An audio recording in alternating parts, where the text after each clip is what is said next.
Registration for the 2023 AFCA convention is now open. Join us as AFCA returns to the Queen City. Mark your calendars for January 8th through the 10th, 2023 in Charlotte, North Carolina. If you are attending the convention, dues, fees, and ticket requests not received by December 10th will be processed on-site at a higher convention fee and ticket price. For more information, visit afca.com. This week on Inside the Headset, we are featuring the defensive coordinator at Gannon University, Bryan Nardo. Coach Nardo discusses his start in coaching and his career path, his defensive and recruiting philosophy, and the impact the AFCA has had on his career. Now, let's get inside the headset with Coach Nardo.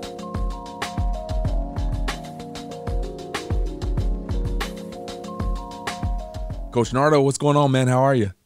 I'm doing great. How you doing, Coach? I'm doing excellent, man. Thanks so much for hopping on with us, man. I've always appreciated our relationship over the years and excited to talk to you here on the podcast today. Oh, I'm excited to be back. I appreciate you reaching out, and this is great. So I love it. Yeah, no doubt, man. Well, one of the things that, when I talked to you, I actually didn't really realize this until doing a little digging, for some questions to ask you here, is straight out of high school, you got into coaching, which is probably unique for even anybody that maybe didn't play collegiate football. They probably still did the traditional 4 years, and maybe at some point in time, their junior, senior year, they might have decided they want to be in the coaching industry and maybe start student coaching at that point in time. But, I mean, you dove right into it. So, first and foremost, when did you know you wanted to coach? When did you know that was the profession you want to be in? Well, my father's a football coach. He coached high school football in West Virginia and Ohio. So I grew up around it, and when I finished playing, I wasn't talented enough to go on to the next level. I knew I was going to go to Ohio U because that's where my family had gone. And my older brother, who's now the head coach at Bluffton, he was a senior that had been a student coach, and he had done it his whole career as well. I just wanted to stay around the game, and I didn't know what I wanted to do. I knew I wanted to work in athletics. I knew I wanted to be around sports. And after one semester of working with the football team, I knew I wanted to stay in coaching. And that winter is when Coach Solis got hired, and I met Jamar Kane. Jamar Kane asked me what I wanted to do. I wanted to coach, and he said, all right, you're a student coach with me. And from then on, it was history, and got to work with some great people and just work my way through it. But yeah. So just really quick, I mean, I've got an email or two over the years from a kid that's in college, or maybe a young kid that's in high school, and they've had the urge into coaching. They have not started that process yet. Just talk to us a little bit about, especially with yours being so early, how you just kind of kicked the door in to even allow for yourself to be a part of that so quickly. Who did you reach out to? What was kind of that process like? It was easy for me because my brother was involved. So I had an older brother who was already a student assistant, and he kind of opened the door for me. What I've told every other kid is no one's ever going to turn away free help. So email.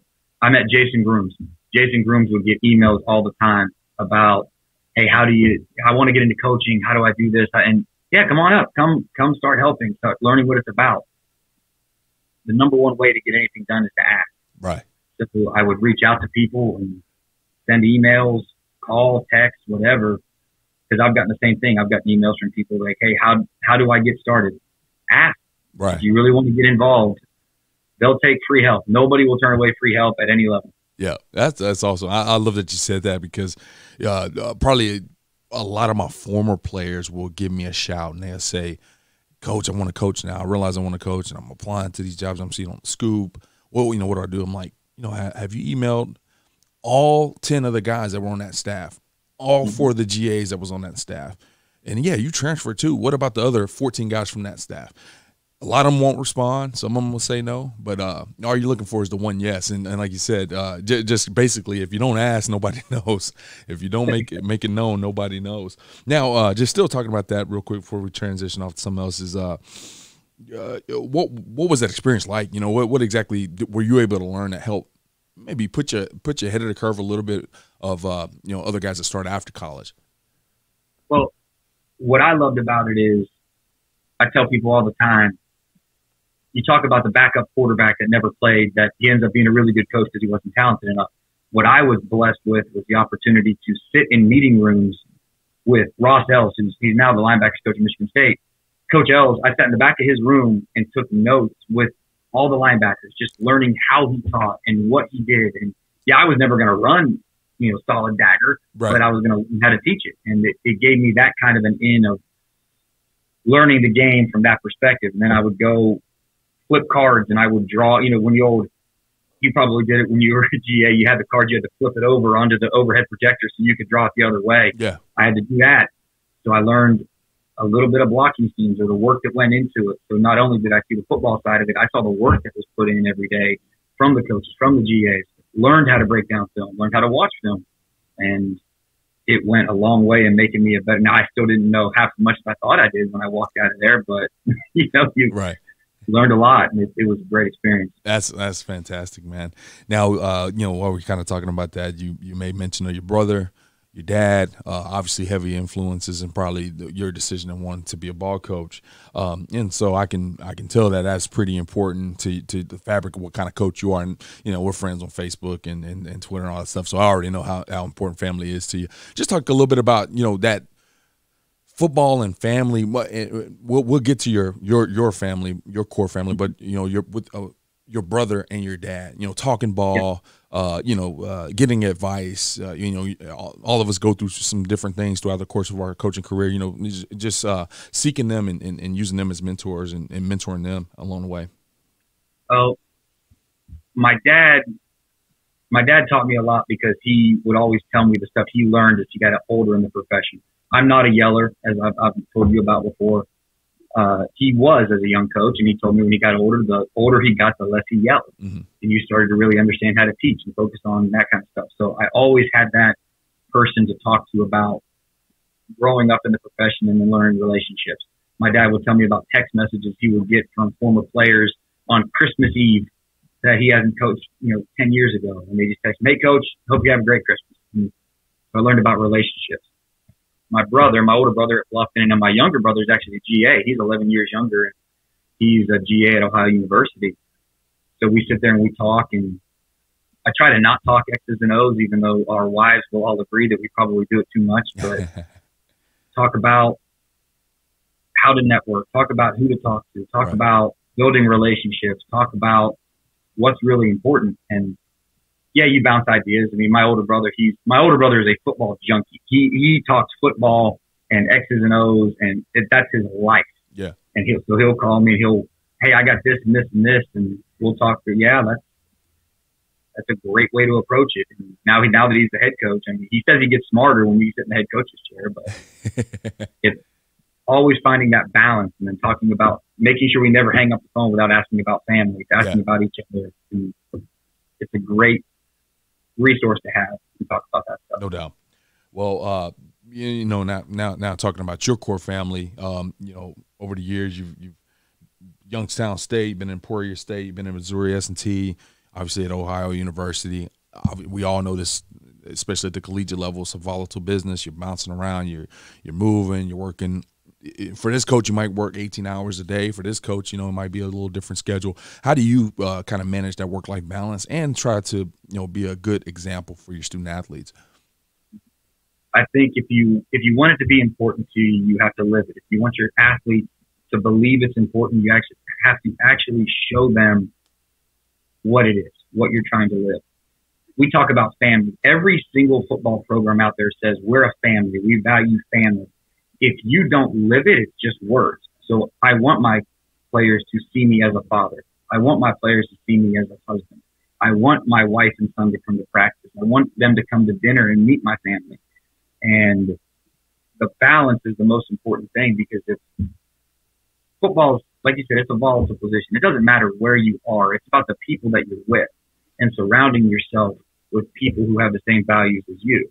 And I'm fortunate enough now with who I work with Coach Rayburn. He's a family man, and he prides himself on being a good father. I work for Gannon Higgins at Emporia State, who had his 3 kids in there for 18 years. He prides himself on family, and that's what we're about. That's who I really learned from, was Coach Higgins. But you have to make sure that your players see you living what you want them to be. We all want our kids to grow up and be the best fathers, best husbands, best men they can be. If we aren't around our kids, are we really giving them the best example? Are we really showing them what it's supposed to be? Cody Swanson, our D-line coach, he played for me at Emporia State. So when I got the job here, I was able to hire him. Cody moved across the country with a 1-month-old baby and took the job here. And it's his first full-time job. And we're out at practice, and his players come up and they take a group picture with his little boy.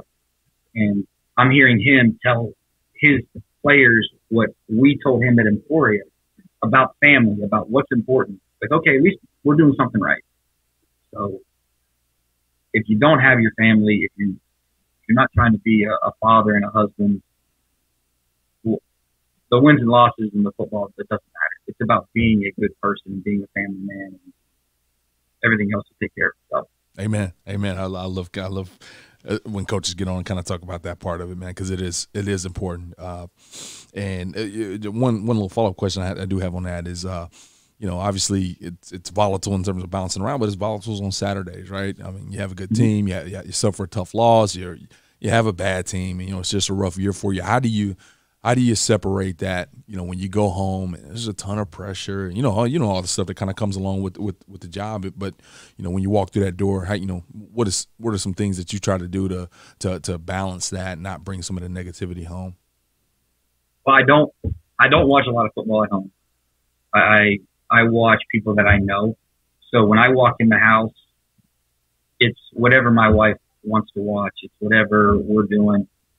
It was harder when it was just us to really separate. Yeah. Because once my son Dominic was born, it doesn't matter if you're having a bad day. You walk in and he doesn't know that we just lost. Right. He doesn't know that we had a bad practice. He's just happy to see Dad. That just be present, enjoy that, because I've had enough people tell me that when he's 17, 18 years old, he probably won't want to hang out with me. So that's the easiest thing for me to separate is when I get home, that little boy runs down the hallway and wants to give me a hug. He wants to play catch. He wants to play in the backyard. He wants to tackle. Cool. We're going to have fun, and I'll figure out the football stuff later. Yeah. So you just be present. That's how you separate it. You be present where you are. Just like how do you be a good coach? You be present at the moment that you're there. How do you be a good recruiter? You be present when you're on the phone. Have an understanding of where you are and enjoy every moment for what it's worth. My running backs coach in college, Gerald Carr, he had to have just a big book of these quotes, because he would come in and just say something every day, and all the running backs would look at each other and bust out laughing, because he was just this quote guy. But he would always say, wherever you are, be there. And I don't know, it seemed super simple at the time, but it made a lot more sense, especially when I got into this profession and was just like, hey, man, if I'm recruiting, I'm the best recruiter that there is. That's got to be my mindset. But when I'm at home, I'm the best husband. And so, exactly kind of what you're saying, that quote just kind of always stuck with me out of the trillions that he laid on us all the time. Now, I do want to talk to you briefly about this really, really quick. Obviously the podcast, we could definitely get on here and talk X's and O's, but, all of our podcasts are a little bit more generated to help coaches understand different journeys, because, there's going to be a coach that is a student assistant as a freshman in college, and maybe he can go to this podcast and take a little something from it, or, just any of these deals. But, I remember 2015, we had a really tough season. Our head ball coach, who's now the executive director here at the AFCA, he was, let go in the middle of the season, and then, we kind of were under the assumption that we probably wouldn't make it out if we couldn't find a way to win a few games, and we didn't. We didn't win a few games, and definitely was in that transition phase, and it wasn't fun. I just want to talk about it. I know you were recently kind of in that same situation in the transition phase, and me and you had our dialogue, and I know it wasn't a fun place to be in. Just talk a little bit about it. I know you were all smiles when I talked to you here, so it's just funny in this profession how quickly things can change. Just talk to us a little bit about the transition phase for you. The best thing you can tell anybody is you told me it, and then I had another coach that's got Emporia State ties, and I called him and told him what happened, and he said, well, congratulations, you're officially a football coach, because you hadn't gone through that yet. And boy, it's a dark place. You feel really lonely. You feel like a failure. You feel like you don't know what's going to happen, and you start to doubt a lot of things. And the best advice I got from a lot of people was, you're not bothering people who care about you. Call them. I sat on the phone, it happened on a Wednesday, and then by Friday, Coach, I had 5 interviews, and I had people that were reaching out for me, calling me, checking on me, and you really realize who's in your corner and who cares about you, because that was what got me through it all, was the phone calls, the text messages, and, didn't know what happened. And I call them, I talk to them, and okay, what can I do to help? And then they call somebody they know, and that person reaches out to you. So know that you're not the first to go through it. Know that it's not the last time you'll go through it, and know that relationships and people are what's going to help you, because everyone understands. And I had a great talk with you when everything happened, and it made it a lot easier. And then you look at what's next. Look at where you're going to end up. That's the scariest part, was the transition. And I have my wife and my boy, and my wife's pregnant with number 2. Where are we going to go? What are we going to do? And you never realize what's going to be the right place until you go there, and you have to trust the plan upstairs. I'm not an overly religious person. I have my faith and believe what I believe in. And I just sat there and said, God has a plan for me. Wherever we go, we're going to trust that process. It's going to be the right place. And Gannon called. They had this opportunity. I had a perception of what I thought Gannon was. It's not even close to the reality of what it actually is. I drive up. It's an hour and a half from Youngstown. It's an hour and a half commute. I get offered the job. You mean I don't have to leave my wife? I can commute back and forth. I'm not gone for 3 weeks, because some people, you take a job and they say, hey, you're going to be here tomorrow, right, and you'll see your wife and kid when you see them. Coach Rayburn was like, no, if you need to be at home with her, you be there, and we'll get it done. So I ended up at a place where I'm incredibly happy, with great people, and that trust in his plan. Now my wife's got a job here. We're expecting our next one any day now, and we got our house. We're happy. All you can do is have great relationships, call people, and trust God's plan, because if you try to control too much, you'll stress yourself out and burn out of it. Absolutely, man. And that is probably, from my experience, the hardest part. It's just trying to dictate and control so much. And you talk about the most uncontrollable situation you can be in. Hurry up and call me back. Come on, call me back. Every time the phone rings, you're anticipating there been some, the next job. Just really quick before we transition to something else, how long was that process for you? I know everybody's a little different, but how long from been in that transition phase to getting the new job? How long was that? 4 weeks. About a month. But man, Coach, it felt like 4 months. Yeah, it was 4 weeks. It would have been shorter, but my interview here got moved back because Coach Rayburn had contact tracing with COVID, and he couldn't bring me on campus. So we had to go through the holidays, and being at the holidays and being around my wife's family and trying to not know what's going on, that made it longer, but it was about 4 weeks. Yeah, no doubt. And it's always funny when maybe it's not funny when you're going through it at the time, but people outside the profession don't really understand it as much. Mm-hmm. And I never remember when I got into coaching, the Texas Tech head job came up. My dad's like, "Hey man, you should apply for that." I'm like, I'm a GA at Texas A&M Commerce. Like, what are you talking about, dude? But no, you get fired, and everybody's like, "What did he do?" My wife's family. Well, what did he do? Did he not? No, it's just a part of the business, man. So I can only imagine kind of been around the holidays and just having to explain it over and over and over.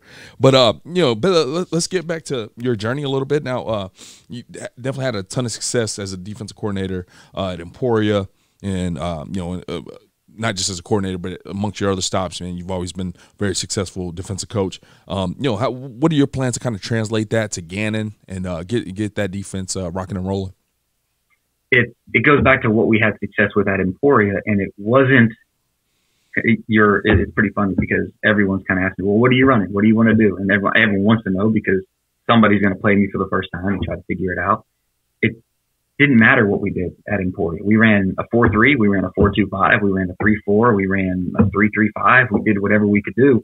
It was never about what we did. It was about what are the players that we had and how we did it. And that was one thing I learned from Joe Schaefer at Youngstown was someone's going to win a national championship running a 4-3, running a 4-2-5, and someone's going to run a 3-3 stack and find a way to win. It's what you do with those players and what you allow. Right. So it's not the defense. It's how you do things and about the people. Why we were so successful at Emporia, I wasn't the best coach in the country and they weren't the best players in the country. We just believed in each other. We had relationships with each other. We actually cared and trusted each other. And every single day we went into it, and as the coordinator, it was, this is what we're doing. There is no plan B. And that sounds stubborn, but it's not. It's just, cool, this is what we're doing. And if this works, we're going to work together. But the second you start doubting or saying there's another avenue, then the kids start looking at it and say, oh, well, they don't trust it. They don't believe what you're saying. I went in every single fall camp, regardless of the scheme we were running. This is what we're doing. This is how we're going to win football games. This is what will make us the best defense that we can be in the MIAA. And that's what I'm going to do here is we sit down and we get them to believe it.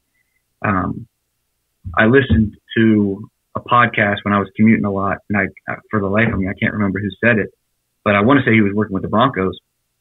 And he said, if you put 10 defensive coaches in a room, they're going to talk about what they do, and someone's going to say, that's too hard. My players won't understand it. And the other guy's going to say, that doesn't work that way. Well, it worked for him, or it worked for the other staff that did it. It's not about whether it's too complicated. You just don't believe in it enough to teach it with all of your heart to your players. If you believe in it and you teach it like there's no other way but that, your kids will believe it and your kids will buy in. But the second you start doubting it and you act like you don't understand it, then you won't run. Like there's certain coverages I don't run that I know some people love. I don't believe in it. If I can't sell it, then I'm not going to run it. I love it, Coach. Now, I do have to ask you, where have you kind of got, especially, the way you answer that question, where you're down to be multiple. If that's if you need to be a 3-4 based off your personnel, you're going to be a 3-4. So obviously you have to have the knowledge on it. Where do you kind of go to dig in to sharpen your tools from an X and O standpoint? Call as many people as I know, and anything linebacker play, I go to Coach Ells at Michigan State. I student coach for him and GA for him at Ohio, and he laughs at me whenever I call him and says, "Hey, I'm getting old. The people aren't going to believe that I know what I'm talking about anymore." But he's still one of the best out there, and he has all the answers. In my mind, he has all the answers. So I'll call him if it has to do with run fits. I talk to Jimmy Burrow defensively with anything coordinator, big picture wise. Made a lot of friends that I can bounce ideas off of. I know you've had Will Finley on here. Will's at Waldorf as the head coach. Mm-hmm. He and I bounce ideas off each other all the time. And the list goes on. I can pick up my phone and call somebody, "Hey, how do you run this?" or "What do you do?" And it's friends. It's never somebody that, what I try to do is, it's not somebody that I don't call and ask them, kind of like with my brothers. I call them and I talk to them on a daily basis or a weekly basis about their family. And then you send them a video and, "Hey, what do you think about this?" Like Kenny McClendon, he was the D-line coach at Youngstown with me. Now he's at UConn.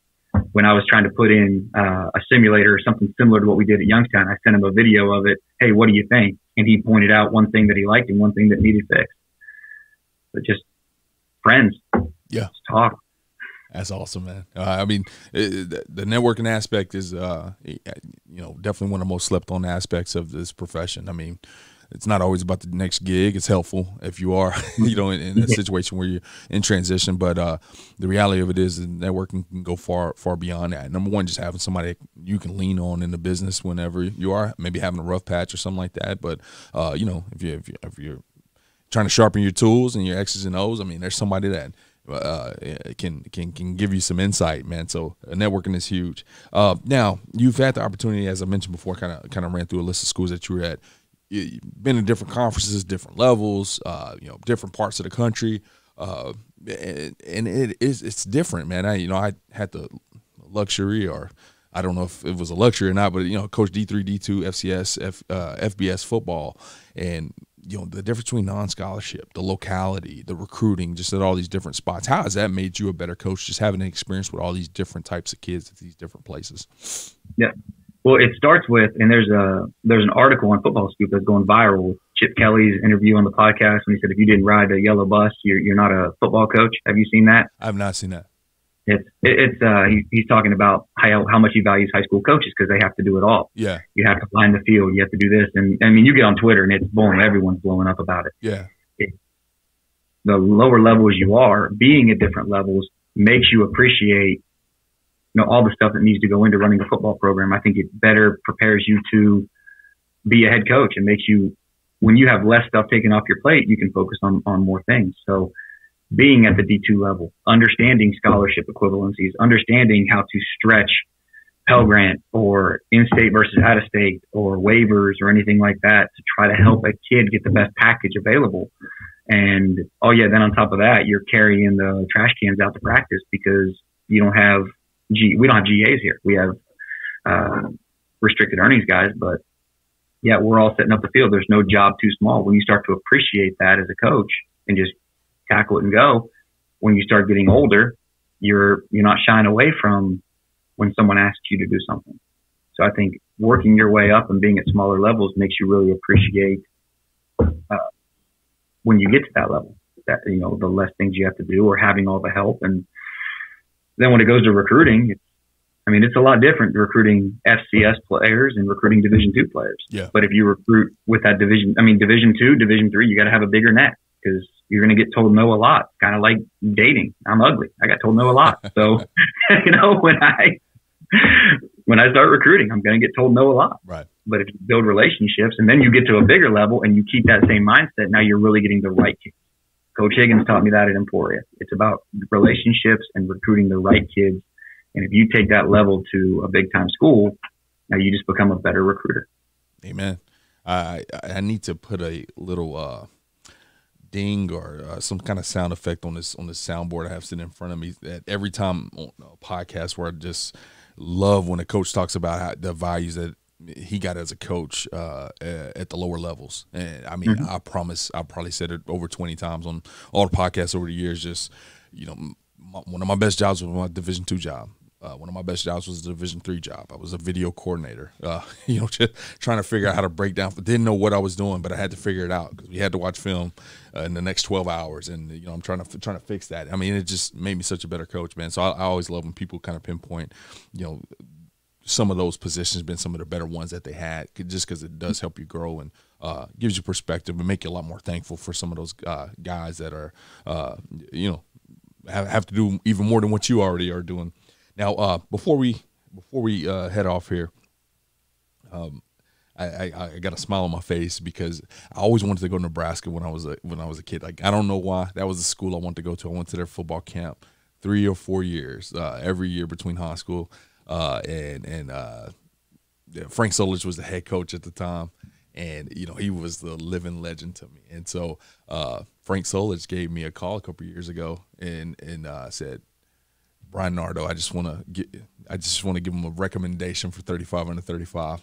And I was like, I was starstruck by that situation, man. So I always got a big smile on my face whenever your name comes up, man, because I'm always thinking about Frank Solich. Sorry, but it's not because of you; it's because of Frank there. But no. But all seriousness, man, you had the opportunity, you applied. Obviously, you reached out to your contacts. At the time, Coach Solich was on the board, and the integral part of the AFCA. What did that 35 under 35 mean to you? Why was it so important to be a part of it? It means a lot to me because Frank Solich called you about me. And I think about that every time I remember or go back on it, or I see it come up for the next year's class. And someone always told me, it's not who you know, it's who knows you. Who's going to call for you? Who's going to recommend you? Who did you do a good job for? Whose respect have you earned in this profession? And when I look at that and I realize, dang, I was in that group. I was in there because of Coach Solich. I know that. I had success. I had done a good thing. I think I'm a pretty good coach in what I want to put on the field and the product I've done. But at the end of the day, Coach Solich helped me, and I'm forever indebted to him. I'm a better football coach and a better man because I know Frank Solich and I worked for Frank Solich. So the fact that he called for me and recommended me, it humbles you. And then I look at that list every year and I see the names that come out and I think they had somebody like Frank Solich help them. And it just makes you so appreciative of what our responsibility is as coaches in this profession to help somebody else later down the road. So that's why I'm so thankful that I was in it. That's why I'm so thankful to be a member and be able to help somebody, because I really hope in 20 years I'm able to help somebody get on it the way that Coach Solich helped me, because it gives you a network. It gives you people that you can lean on that you never thought you would meet. I would have never met you. I would have never talked to you if it wasn't for that group. And I'm thankful for that. It's a really great opportunity. Amen. I'm thankful for that as well, man. And I'm definitely thankful for you taking some time to chat with us today. Before I let you go, though, man, I'd love to for you to drop your Twitter handle so guys can give you a follow, keep up with your journey there again, and ask questions if they got any, all that good stuff. Yeah, at Coach Nardo 27 is my Twitter.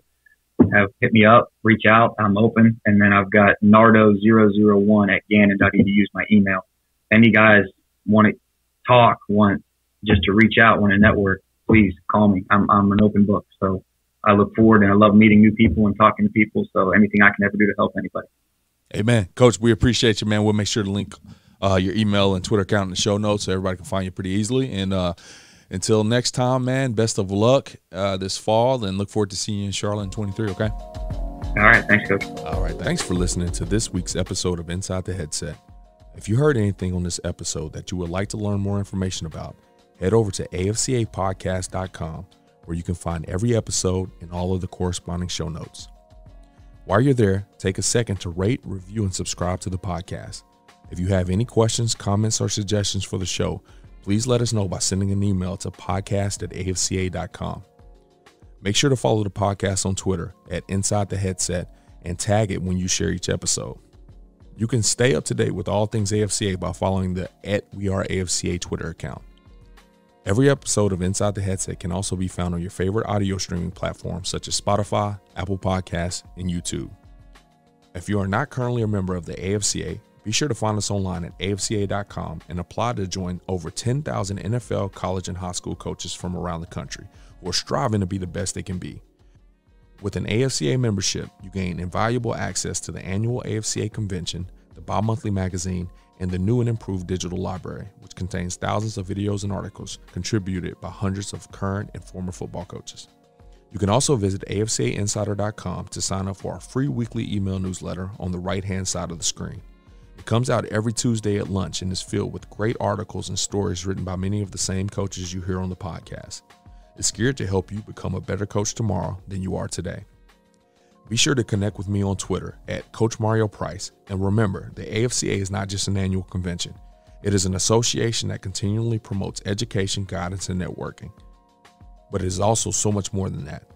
The AFCA is about celebrating the past and educating the future. It is about developing great coaches who will produce great teams and even better people. So invest in your skill set and impact today by engaging with the AFCA.